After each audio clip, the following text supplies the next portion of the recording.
काळा नाही.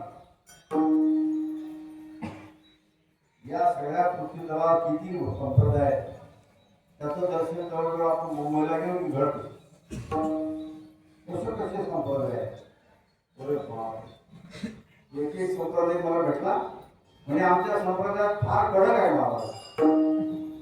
तसं काय हो म्हणजे आमच्या संप्रदायात धर्म प्रवेश घेतला तेव्हापासून एक वर्षभर त्यांनी मांसाहार करायला योगा कडक आहे. अधिक सांगतो 6 महिने दारू प्यायची नाही. रुपाई आहे मग तुमच्या ध्यानात आलं की कडक कसा आहे संप्रदाय. आमच्या संप्रदायाचं व्रत आहे त्यांना माळ घातली की आजीवन ते टिकवली पाहिजे. माळ जर गळ्यात तुटली किंवा काढली तर भोजन नाही त्यांनी पाणी पिता कामा नाही.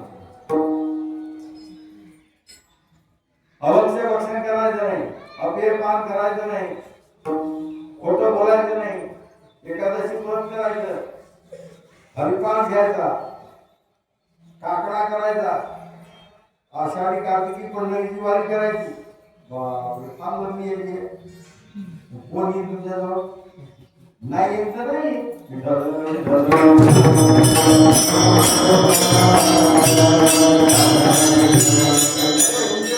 माल आहे जास्त राहा ना या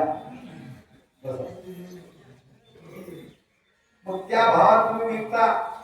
तुमच्या शेजारी दुकानात स्वस्त भाव आहे तो माल तो नसेल या दर्जाला नसेल. और लोक स्वस्ता घेतील ना तिकडे मोरतेने घेतील तर तुमचं कसं काय होणार आहे. दुकान बंद करून दुसरं काय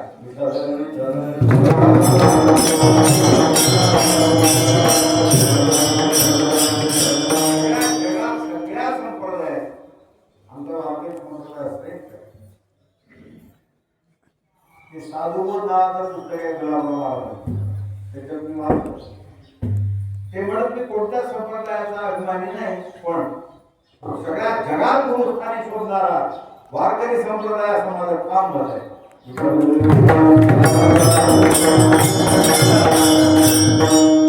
काय ग्रंथ आहे त्या संप्रदायात. ग्रंथ नव्हे कृपेची वैभवती काय ज्ञानेश्वरी ग्रंथ आहे. ज्ञानेश्वरी हातात घेतली सोडा वाटत नाही. काही लोकांचं दुर्दैव असं आहे की आयुष्यात मराठी ऐकतात तर ज्ञानेश्वरी वाचत नाही. काय कीर्तन समाजाला बोलतात तुमचं कीर्तन बघून त्याच्याकडून किती सेवा केली किती वाचन केलं भावा. ज्या शब्दाचा तुझ्या कानाला सुद्धा परिचय नाही कीर्तन कळत असते. विठ्ठल विठ्ठल